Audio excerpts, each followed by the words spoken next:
আমার মুসলমান বন্ধুগণ, রাসূল পাক সাল্লাল্লাহু আলাইহি ওয়াসাল্লাম কলিজার টুকরা মেয়ে হযরতে ফাতেমা রাদিয়াল্লাহু তাআলা আনহার ঘরে যেতে চাইলেন। খবর পাইলেন হযরত প্রবাস হাসান আর হুসাইন খাবার না পেয়ে বিছানায় নানা নানা বলে চিৎকার করে।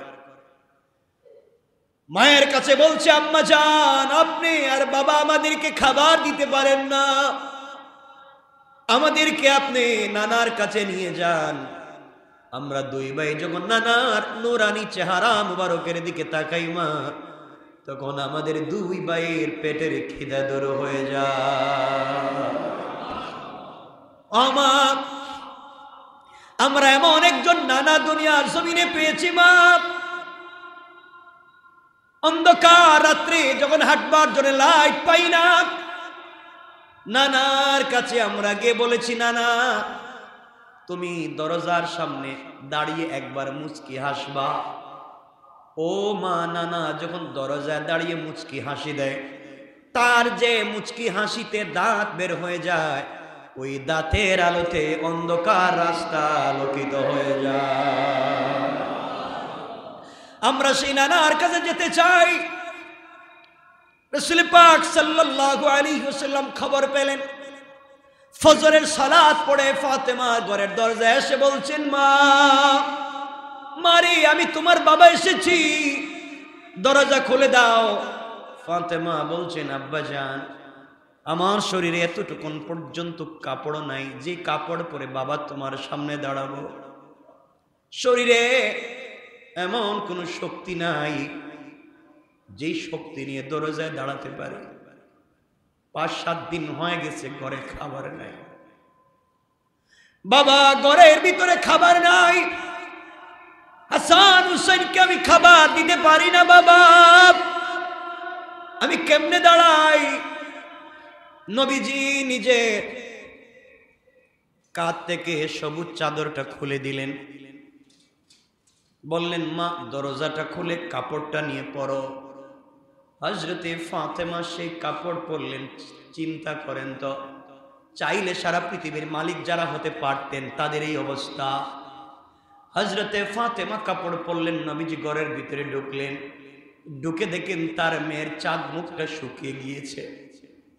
হযরতে ফাতেমা দাঁড়াতে পারেন না, দুটা নাতি খাবারের জন্য কান্না করে শুয়ে আছে। নবীজি সাল্লাল্লাহু আলাইহি ওয়াসাল্লাম ঘর থেকে বের হলেন, রাস্তায় গিয়ে বলেন, আছো কি কেউ, আছো কি? আমি মুহাম্মদ ইবনে আব্দুল্লাহকে কাজ দিব, আমি কাজ করব, আমি কাজ করতে চাই। কেউ তাকে কাজ দেয় না। হাঁটতে লাগলেন। কিছু দূর যাওয়ার পর একজন ইহুদি বলছে, মুহাম্মদ ইবনে আব্দুল্লাহ, আপনি কেন হাঁটেন? নবীজি বলছেন, আমি কাজের জন্য হাঁটি, আমি কিছু কাজ চাই। ইহুদি বলছে, আপনি কি আমার খেজুর বাগানে পানি দিতে পারবেন? নবীজি বললেন, ভাই আমি দিতে পারবো, তোমার খেজুর বাগানে গাছের গোড়ায় পানি দিতে পারবো। ইহুদি বলছে, মুহাম্মদ ইবনে আব্দুল্লাহ, আপনি যদি আমার খেজুর বাগানে পানি দেন, একটা পানি দিলে, এক মশক পানি দিলে আমি তোমাকে 2টা খেজুর দিব। 1 বালতি পানি দিলে আমি তোমাকে 2টা খেজুর দিব। নবীজি বললেন, আমি 10 বালতি পানি দিব, তুমি আমাকে 20টা খেজুর দিবা। এই সিদ্ধান্ত করে আমার রাসূল খেজুর বাগানে চলে গেলেন, পানি দিতে লাগলেন। পানি দিতে দিতে দিতে দিতে তিনি 9 বালতি পানি দিয়েছেন। শরীর থেকে মিশকে আম্বরের ফোঁটার মতো ঘাম বের হয়, জমিন ভরে যায়, শরীর থেকে ফুটা ফুটা হয়ে মুখ থেকে দাড়ে ভিজে ভিজে ঘামের ফোঁটাগুলো পড়ে। আমার নবীজি কূপের নিচে বালতি ফেলে দড়ি দিয়ে টেনে টেনে পানি উঠায়, আর ইহুদির খেজুর বাগানে গাছের গোড়ায় পানি দেয়। আল্লাহর ফেরেশতারা কান্না করে আল্লাহকে ডাক দিয়ে বলছে, আল্লাহ, যাকে রাহমাতাল লিল আলামিন বানিয়েছো তাকে তুমি এমন করে কষ্ট দিচ্ছ। নবীজি 10 নম্বর বালতি পানি নেওয়ার জন্য যখন কূপে বালতি ফেললেন, টান দেওয়ার সাথে সাথে দড়ি ছিঁড়ে গিয়েছে, বালতি কূপের নিচে পড়ে গিয়েছে। রাসূলের হাতে দড়ি চলে এসেছে, 10 বালতি পানি দিতে পারলেন না। ইহুদির কাছে গিয়ে বলছেন, ভাই রে, 10 বালতি পানি দিতে চাইলাম, দিতে পারলাম না, 9 বালতি দিয়েছি। 1 বালতি দিতে পারলাম না, আমাকে 18টা খেজুর দাও। আমি দিতে পারলাম না, আমাকে ক্ষমা করে দাও। ইহুদি ডাক দিয়া বলছে, মুহাম্মদ ইবনে আব্দুল্লাহ, তোমাকে আমার খেজুর বাগানে পানি দেওয়ার জন্য কর্মচারী নিযুক্ত করেছি, আমার বালতির দড়ি চিড়ে বালতি কূপের নিচে ফেলে দেওয়ার জন্য না।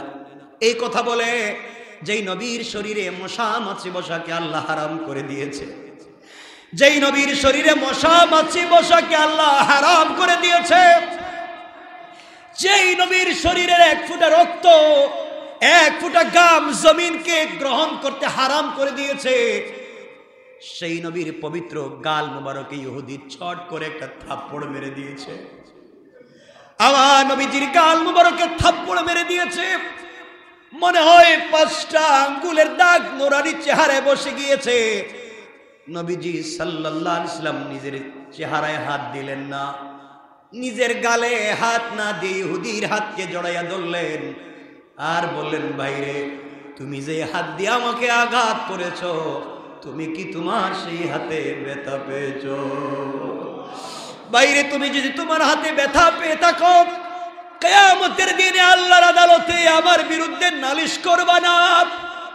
আল্লাহর সামনে আমার বিরুদ্ধে নালিশ করতে যাইও না।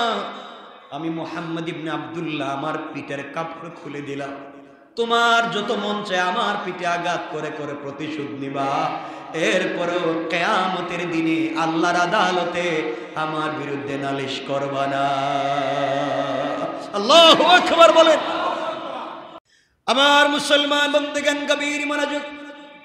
খলিফাতুল মুসলিমিন আমিরুল মুমিনিন হযরত আবু বকর সিদ্দিক যখন মদিনার খলিফা, মদিনার জমিনে রাসূল পাক সাল্লাল্লাহু আলাইহি ওয়াসাল্লাম নাই, মদিনার মধ্যে অনাবৃষ্টি, দুর্ভিক্ষ শুরু হয়ে গেল। মদিনার ঘরে ঘরে দুর্ভিক্ষ, খাবার নাই, পানি নাই, কিছুই নাই। মানুষজন অনাহারে অনাহারে দিন কাটাতে লাগলো। মদিনার মধ্যে দুর্ভিক্ষ দেখা দিয়েছে, মদিনার মানুষ না খেয়ে মারা যাচ্ছে, সন্তানেরা খাবার পাচ্ছে না, নারী শিশু বৃদ্ধ পর্যন্ত খাবার পাচ্ছেন না। মানুষ জীবনে কষ্ট করতে লাগলো। এমন সময়ে মদিনার মানুষ কান্না করতে করতে পরিশান হয়ে গেলেন, কি করা যায়? জোয়ান মানুষ বাঁচতেছে না, বাচ্চাগুলা বৃদ্ধ বৃদ্ধাদেরকে কেমনে বাঁচানো যায়? মদিনায় চরম কঠিন দুর্ভিক্ষ দেখা দিল।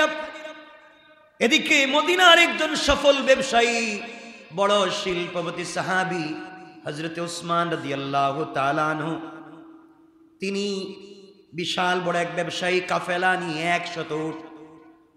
100 উট বুঝাই করা খাবার নিয়ে তিনি মদিনার ভিতরে আসতে লাগলেন।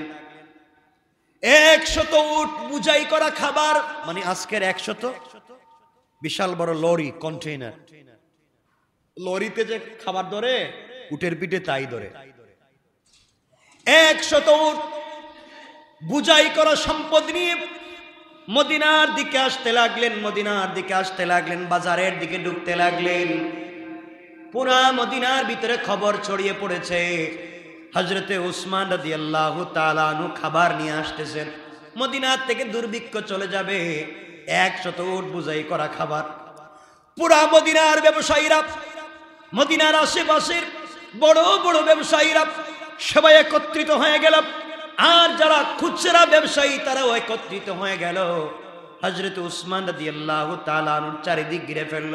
খাদ্যের সংকট, মানুষজন মরে যাচ্ছে, সবাই মিলে ধরে বলল, উসমান রে, 100 উট বোঝাই করা খাবার নিয়ে এসেছ, মদিনার মানুষ না খেয়ে মারা যায়, অর্ধাহারে অনাহারে দিন কাটায়, মানুষ মরে মরে যাচ্ছে।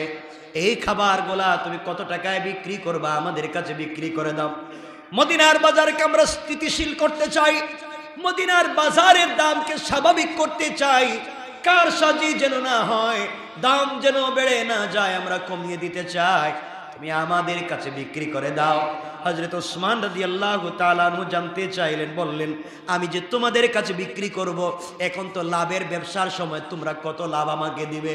কারণ দুর্ভিক্ষ দেখা দিয়েছে, কারো কাছে খাবার নাই, কোনো দেশ থেকে তোমাদের কাছে কোনো কাফেলা আসছে না, শুধু আমি এসেছি, সুতরাং তোমরা কেমন লাভ আমাকে দিবে তোমাদের কাছ থেকে আমি জানতে চাই। ওসমান রাদিয়াল্লাহু তাআলা বলতে লাগলেন, কি পরিমাণ লাভ তোমরা আমাকে দিবে, তোমাদের কাছ থেকে আমি জানতে চাই।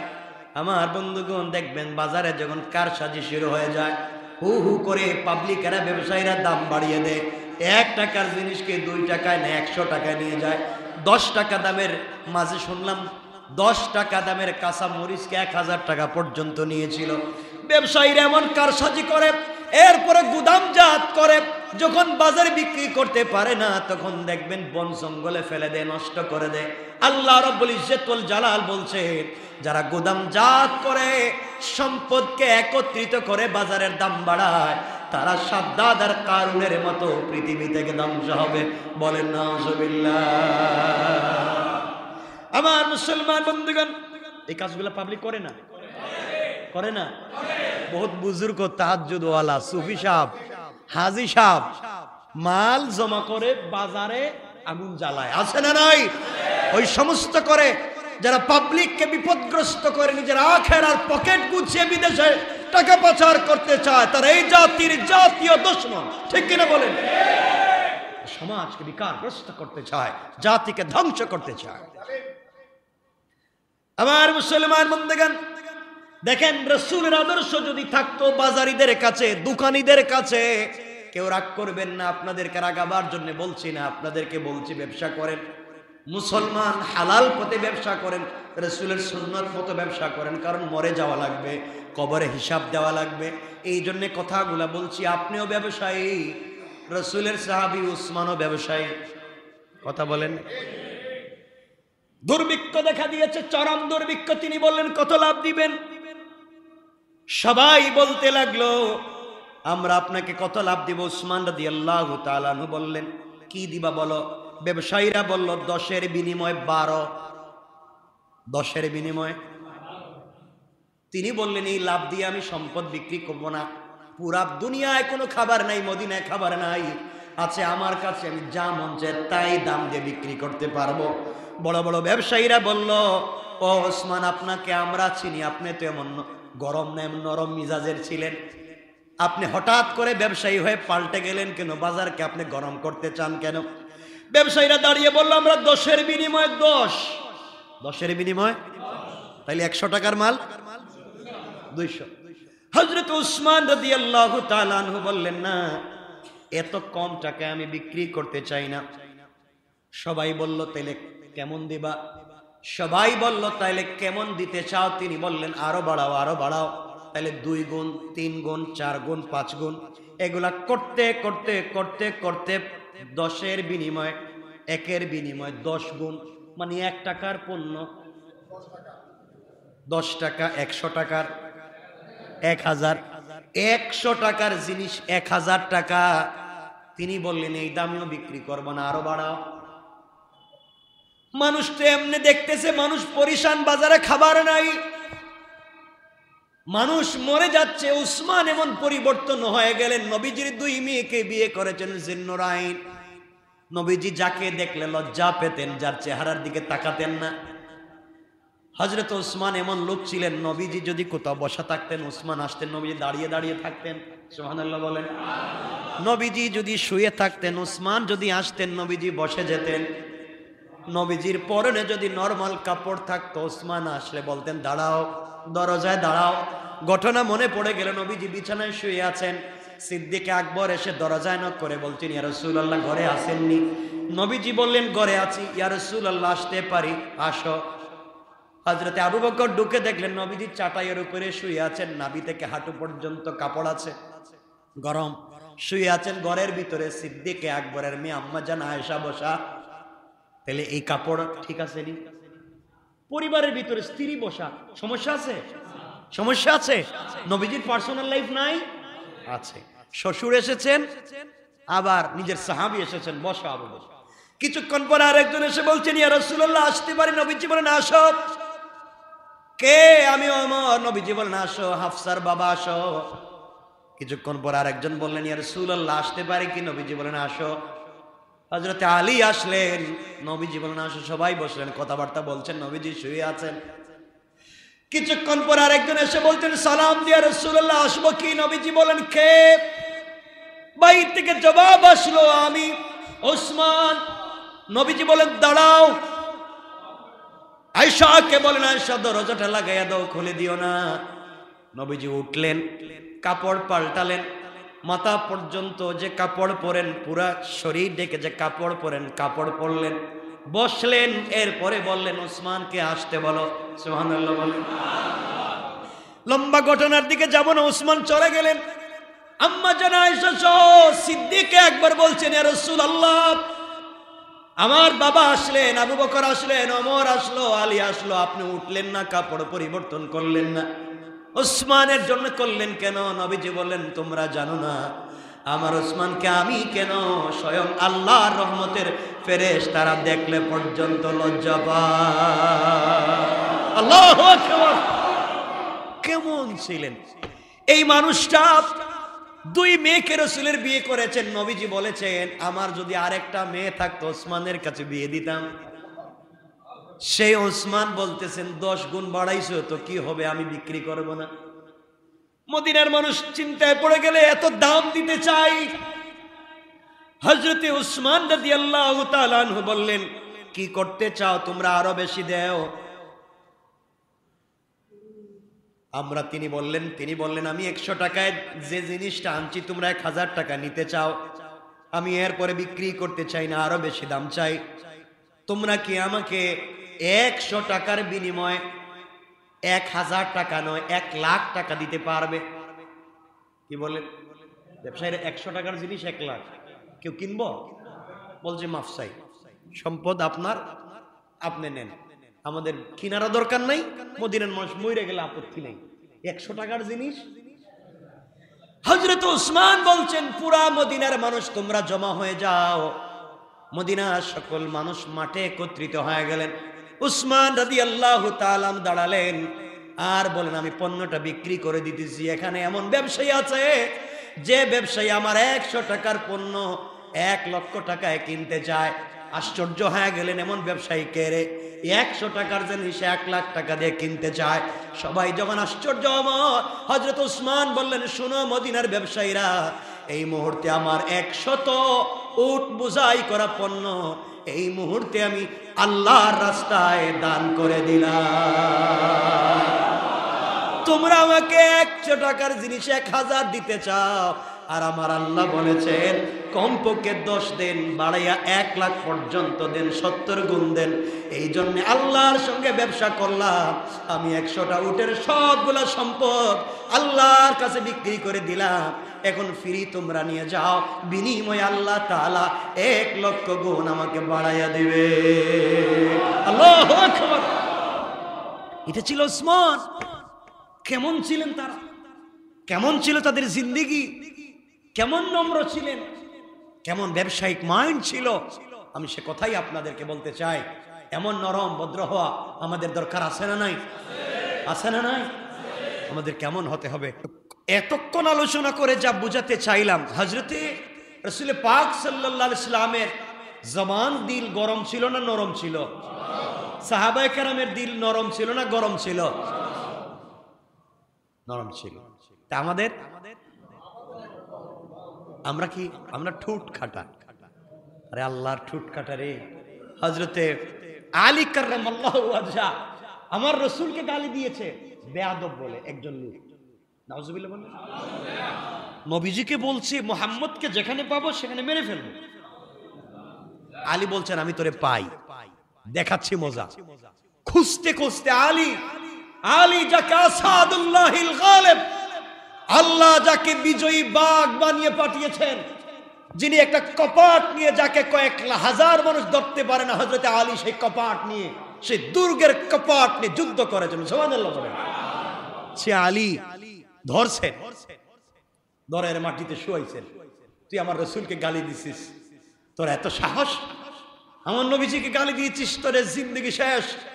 হযরতে আলী তাকে শোয়াইয়া তার বুকের উপরে বসছেন, তরবারি বের করেছেন। জুলফিকার, কি জুলফিকার, শরীর থেকে মাথা আলাদা করে দেব। হযরতে আলী গলায় ছুরি লাগিয়ে টান দিবেন, ওই লোকটা নিচে বসে থুতু মাইরা দিয়েছে হযরতে আলীর মুখে। নিচে বসে চিন্তা করছে আমি যখন মরেই যাব, যা তোর মুখে শেষবারের থুতু, হযরতে আলীর মুখে থুতু মেরে দিয়েছে। আমরা হলে কি করতাম কোন তো, এটা কাটতাম। আগে যদি 2 পিস করার কথা ছিল, এখন 12 পিস করতাম।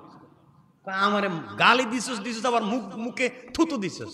হযরতে আলী তাকে ছেড়ে দিয়েছে। আল্লাহু আকবার বললেন। আরে তোমার রাসূলের চরিত্র, সাহাবায়ে কেরামের চরিত্র বুঝাচ্ছি। ছেড়ে দিয়েছেন, কুশমুক্ত করলেন। আল্লাহর কাছে বলছেন, আল্লাহ তুমি আমাকে ক্ষমা করে দাও। লোকটা ছাড়া পেয়ে বলছে, আলী তুমি আমাকে ছেড়ে দিলে কেন? আশ্চর্য, আমাকে হাতে পেয়েছো, শুইয়ে দিয়েছো, বুকের উপরে বসেছো, আমাকে ছেড়ে দিলে কেন? হযরত আলী বলছেন, এতক্ষণ তোকে মারবার উদ্দেশ্য ছিল, আমার রাসূলকে গালি দিয়েছিস, আর এখন তুমি আমার মুখে থুতু দিয়েছো, আমার রাগ উঠে গিয়েছে, আমার মাথা গরম হয়ে গিয়েছে। আমি নম্র ভদ্র রাসূলের একজন সাহাবী, আমি রাগ করতে পারি না, সুতরাং রাগে তোকে মারতে পারি না। এই জন্য রাগ উঠে যাওয়াতে, নম্রতা শ্রেষ্ঠ নিয়ামত আমার কাছ থেকে চলে যাওয়াতে আমি তোকে ছেড়ে দিলাম। সে চিন্তা করলো, মানুষের চরিত্র এমন হয়, এটা মানুষের চরিত্র। সে সিদ্ধান্ত নিল, আমিও আর এভাবে অন্যায় করবো না। বলছে, আলী তোর হাতটা বড় করে দে, আর আমাকে কালিমা পড়াইয়া মুসলমান বানাইয়া দে। আল্লাহ, এটাই রাসূলের চরিত্র, এটাই সাহাবায়ে কেরামের চরিত্র। আমাদের চরিত্র এমন হওয়ার দরকার আছে না নাই? এই চরিত্র আমাদের হওয়া দরকার। কিন্তু এই চরিত্র আফসোস সব মুখে, বাস্তবে আমাদের এই চরিত্র হচ্ছে না। এই চরিত্রের শেষ কথা বলে আলোচনা শেষ করতে চাই, লম্বা করতে চাই না, বড় হয়ে যায় কথা। আমার মুসলমান বন্ধুগণ, রাসূল পাক সাল্লাল্লাহু আলাইহি ওয়াসাল্লাম কলিজার টুকরা মেয়ে হযরতে ফাতেমা রাদিয়াল্লাহু তাআলা আনহার ঘরে যেতে চাইলেন। খবর পাইলেন হযরতে প্রবাস হাসান আর হুসাইন খাবার না পেয়ে বিছানায় নানা নানা বলে চিৎকার করে। মায়ের কাছে বলছে, আম্মা জান, আপনি আর বাবা আমাদেরকে খাবার দিতে পারেন না, আমাদেরকে আপনি নানার কাছে নিয়ে যান। আমরা 2 ভাই যখন নানার নুরানি চেহারা মুবারকের দিকে তাকাই মা, তখন আমাদের 2 ভাইয়ের পেটের খিদা দূর হয়ে যায়। আমরা এমন একজন নানা দুনিয়ার জমিনে পেয়েছি মা, অন্ধকার রাত্রে যখন হাঁটবার জন্য লাইট পাই না, নানার কাছে আমরা গিয়ে বলেছি, নানা তুমি দরজার সামনে দাঁড়িয়ে একবার মুচকি হাসবা। ও মা, নানা যখন দরজায় দাঁড়িয়ে মুচকি হাসি দেয়, তার যে মুচকি হাসিতে দাঁত বের হয়ে যায়, ওই দাঁতের আলোতে অন্ধকার রাস্তা আলোকিত হয়ে যায়। আমরা সেই নানার কাছে যেতে চাই। রাসূল পাক সাল্লাল্লাহু আলাইহি ওয়াসাল্লাম খবর পেলেন, ফজরের সালাত পড়ে ফাতেমা ঘরের দরজায় এসে বলছেন, মা মারি, আমি তোমার বাবা এসেছি, দরজা খুলে দাও। ফাতেমা বলছেন, আব্বা জান, আমার শরীরে এতটুকুন পর্যন্ত কাপড় নাই যে কাপড় পরে বাবা তোমার সামনে দাঁড়াবো। শরীরে এমন কোনো শক্তি নাই যেই শক্তি নিয়ে দরজায় দাঁড়াতে পারে। 5-7 দিন হয়ে গেছে, ঘরে খাবার নাই বাবা, ঘরের ভিতরে খাবার নাই। হাসান হুসাইনকে আমি খাবার দিতে পারি না বাবা, আমি কেমনে দাঁড়াই? নবীজি নিজে কাঁধ থেকে সবুজ চাদরটা খুলে দিলেন, বললেন, মা দরজাটা খুলে কাপড়টা নিয়ে পরো। হযরতে ফাতেমা সেই কাপড় পরলেন। চিন্তা করেন তো, চাইলে সারা পৃথিবীর মালিক যারা হতে পারতেন তাদের এই অবস্থা। হযরতে ফাতেমা কাপড় পরলেন, নবীজি ঘরের ভিতরে ঢুকলেন। ঢুকে দেখেন তার মেয়ের চাঁদ মুখটা শুকিয়ে গিয়েছে। হযরতে ফাতেমা দাঁড়াতে পারেন না, 2টা নাতি খাবারের জন্য কান্না করে শুয়ে আছে। নবীজি সাল্লাল্লাহু আলাইহি ওয়াসাল্লাম ঘর থেকে বের হলেন, রাস্তায় গিয়ে বলেন, আছো কি কেউ, আছো কি? আমি মুহাম্মদ ইবনে আব্দুল্লাহকে কাজ দিব, আমি কাজ করব, আমি কাজ করতে চাই। কেউ তাকে কাজ দেয় না। হাঁটতে লাগলেন, কিছু দূর যাওয়ার পর একজন ইহুদি বলছে, মুহাম্মদ ইবনে আব্দুল্লাহ আপনি কেন হাঁটেন? নবীজি বলছেন, আমি কাজের জন্য হাঁটি, আমি কিছু কাজ চাই। ইহুদি বলছে, আপনি কি আমার খেজুর বাগানে পানি দিতে পারবেন? নবীজি বললেন, ভাই আমি দিতে পারবো, তোমার খেজুর বাগানে গাছের গোড়ায় পানি দিতে পারবো। ইহুদি বলছে, মুহাম্মদ ইবনে আব্দুল্লাহ, আপনি যদি আমার খেজুর বাগানে পানি দেন, একটা পানি দিলে, এক মশক পানি দিলে আমি তোমাকে 2টা খেজুর দিব। 1 বালতি পানি দিলে আমি তোমাকে 2টা খেজুর দিব। নবীজি বললেন, আমি 10 বালতি পানি দিব, তুমি আমাকে 20টা খেজুর দিবা। এই সিদ্ধান্ত করে আমার রাসূল খেজুর বাগানে চলে গেলেন, পানি দিতে লাগলেন। পানি দিতে দিতে দিতে দিতে তিনি 9 বালতি পানি দিয়েছেন। শরীর থেকে মিশকে আম্বরের ফুটার মতো ঘাম বের হয়, জমিন ভরে যায়, শরীর থেকে ফুটা ফুটা হয়ে মুখ থেকে দাড়ি ভিজে ভিজে ঘামের ফুটাগুলা পড়ে। আমার নবীজি কূপের নিচে বালতি ফেলে দড়ি দিয়া টেনে টেনে পানি উঠায়, আর ইহুদির খেজুর বাগানে গাছের গোড়ায় পানি দেয়। আল্লাহর ফেরেশতারা কান্না করে আল্লাহকে ডাক দিয়ে বলছে, আল্লাহ, যাকে রাহমাতাল লিল আলামিন বানিয়েছো তাকে তুমি এমন করে কষ্ট দিচ্ছ। নবীজি 10 নম্বর বালতি পানি নেওয়ার জন্য যখন কূপে বালতি ফেললেন, টান দেওয়ার সাথে সাথে দড়ি ছিঁড়ে গিয়েছে, বালতি কূপের নিচে পড়ে গিয়েছে। রাসূলের হাতে দড়ি চলে এসেছে, 10 বালতি পানি দিতে পারলেন না। ইহুদির কাছে গিয়ে বলছেন, ভাই রে, 10 বালতি পানি দিতে চাইলাম, দিতে পারলাম না, 9 বালতি দিয়েছি, 1 বালতি দিতে পারলাম না, আমাকে 18টা খেজুর দাও, আমি দিতে পারলাম না, আমাকে ক্ষমা করে দাও। ইহুদি ডাক দিয়া বলছে, মুহাম্মদ ইবনে আব্দুল্লাহ, তোমাকে আমার খেজুর বাগানে পানি দেওয়ার জন্য কর্মচারী নিযুক্ত করেছি, আমার বালতির দড়ি ছিঁড়ে বালতি কূপের নিচে ফেলে দেওয়ার জন্য না।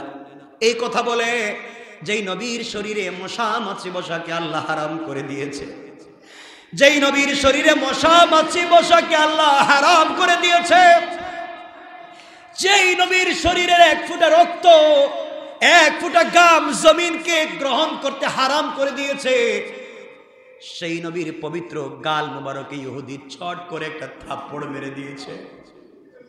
আমার নবীজির গাল মুবারকে থাপ্পড় মেরে দিয়েছে, মনে হয় 5টা আঙ্গুলের দাগ নোরানি চেহারায় বসে গিয়েছে। নবীজি সাল্লাল্লাহু আলাইহি ওয়াসাল্লাম নিজের চেহারায় হাত দিলেন না, নিজের গালে হাত না দিয়ে ইহুদির হাতকে জড়াইয়া ধরলেন আর বললেন, ভাইরে, তুমি যে হাত দিয়ে আমাকে আঘাত করেছো, তুমি কি তোমার সেই হাতে ব্যথা পেয়েছো? বাইরে, তুমি যদি তোমার হাতে ব্যথা পেয়ে থাকো, কিয়ামতের দিনে আল্লাহর আদালতে আমার বিরুদ্ধে নালিশ করবা না। আল্লাহর সামনে আমার বিরুদ্ধে নালিশ করতে যাইও না। আমি মুহাম্মদ ইবনে আব্দুল্লাহ আমার পিঠের কাপড় খুলে দিলাম, তোমার যত মন চায় আমার পিঠে আঘাত করে করে প্রতিশোধ নিবা। এরপরেও কিয়ামতের দিনে আল্লাহর আদালতে আমার বিরুদ্ধে নালিশ করবা না। আল্লাহু আকবার বলেন। কেমন ছিল তোমার রাসূলের চরিত্র? তোমার রাসূলের চরিত্র কেমন ছিল? আমার বন্ধুগণ কত নম্র, কত ভদ্র ছিলেন। এই জন্য আল্লাহ বলেছেন, যাকে নম্রতার নিয়ামত দিয়েছি সে পৃথিবীর সবথেকে বড় নিয়ামত পেয়েছে। এই জন্য আমার রাসূলের চরিত্রের নাম হলো, আল্লাহ রাব্বুল ইজ্জত ওয়াল জালাল বলছেন, ইন্নাকা লাআলা খুলুকিন আযীম, উত্তম চরিত্র, আপনাকে নম্রতার চরিত্র দিয়েছি। আমার বন্ধুগণ, লম্বা ঘটনা আরো লম্বা, শেষ পর্যন্ত ইহুদি মুসলমান হয়েছে। আমি শুধু এতটুকুন বুঝাতে চাইলাম তোমার আমার রাসূলের চরিত্র কেমন ছিল। এই জন্যে দুনিয়ার জমিনে চলার পথে তোমার আমার চরিত্র নম্র ভদ্র হওয়ার দরকার আছে না নাই? আল্লাহ রাব্বুল ইজ্জত ওয়াল জালাল হাদিসে কুদসিতে বলেছেন, আমার যে বান্দা নম্র হবে, আমার যে বান্দা ভদ্র হবে, কিয়ামতের দিনে তাকে আমি আল্লাহ আরশে আজিমের ছায়া জায়গা দিয়ে বিনা হিসাবে জান্নাতের ওয়াদা দিলাম। সুবহানাল্লাহ পড়েন। এজন্যে আজকের পুরো আলোচনা থেকে আমরা এতটুকুনি জানলাম যে আমাদের চরিত্র কেমন হওয়া চাই? নরম। কেমন? নরম। আমরা গরম হব না, আমরা কাউকে গালি দিব না, আমরা হাসি মুখে কথা বলবো। কারণ একজন দুশ্মনের সাথেও হাসি মুখে কথা বলা সুন্নাত। হাসি মুখে কথা বলা সুন্নাত। এজন্য আমরা কারোর সাথে কথা বলতে হাসি মুখে কথা বলবো, নম্র ভদ্র ব্যবহার করব। বলেন ইনশাআল্লাহ। আমরা কাউকে গালি, বলেন না, কাউকে গালি খারাপ ব্যবহার করব।